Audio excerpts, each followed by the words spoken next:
हाल ही में यूनिवर्सिटी में vice chancellor, teachers और एकेडमिक स्टाफ की भर्ती को लेकर यूजीसी ने एक ड्राफ्ट रेगुलेशन जारी किया है। क्या नियम है इस ड्राफ्ट रेगुलेशन के अंतर्गत और कैसे शिक्षकों और छात्रों को मिलेगा इससे लाभ? इन सभी सवालों को लेकर डीडी न्यूज की संवाददाता डॉक्टर सुयश शर्मा ने यूजीसी के अध्यक्ष से की खास बातचीत। यूजीसी की तरफ से एक ड्राफ्ट रेगुलेशन जारी किया गया। क्या है वो ड्राफ्ट रेगुलेशन और क्या कुछ उसमें नए नए बदलाव आए हैं, इन तमाम सवालों के जवाब देने के लिए हमारे साथ यूजीसी के अध्यक्ष professor M Jagadesh Kumar. Sir, एक ट्रेडिशन था, उससे अलग प्रतिभाशाली लोगों को आगे लाने के लिए कई बदलाव किए गए हैं नियमों में। ये क्या बदलाव है और इनसे कैसे शिक्षकों को, छात्रों को आगे जाकर फायदा होगा? ये ड्राफ्ट रेगुलेशंस में हम थ्री टाइप्स ऑफ क्वालिफिकेशंस को हम डिफ़ाइन किया, जैसा यूजी डिग्री प्लस पीएचडी और मास्टर्स डिग्री प्लस पीएचडी। ये कैटेगरी लोगों को यूजीसी नेट का ज़रूरत नहीं है।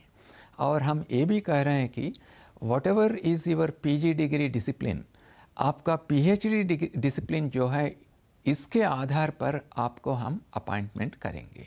और दूसरा कैटेगरी है जिन्होंने मास्टर्स डिग्री किया, जैसा एमए, एमएससी, एमकॉम, एमबीए, अलग अलग सब्जेक्ट्स में मास्टर्स डिग्री होता है।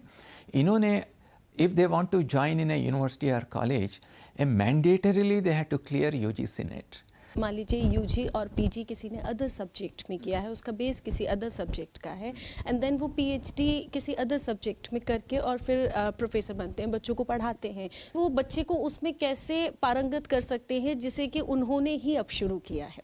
A person who has done economics, they want to do physics, so they will become econophysicist. तो फिज़िक्स में जो थियोरेटिकल मॉडल्स हैं वो इकोनॉमिक्स में यूज़ करके इकोनॉमी प्रॉब्लम्स को सॉल्व कर सकते हैं। उन बच्चों के लिए जो वो पीएचडी करेंगे, उनके लिए नेट क्वालिफाई ज़रूरी है? आपका क्वालिफिकेशन पीएचडी है तो यूजीसी नेट का ज़रूरत है ही नहीं। टीचर्स के लिए पूछूं, किस फॉर्मेट में उनका प्रमोशन और उनका नौकरी दी जाएगी? अभी ये नया ड्राफ्ट रेगुलेशंस में हम क्वालिटेटिव असेसमेंट करेंगे। आप पब्लिकेशंस कर सकते हैं, किताब लिख सकते हैं, किताब में चैप्टर्स लिख सकते हैं, आप पेटेंट्स को फाइल कर सकते हैं।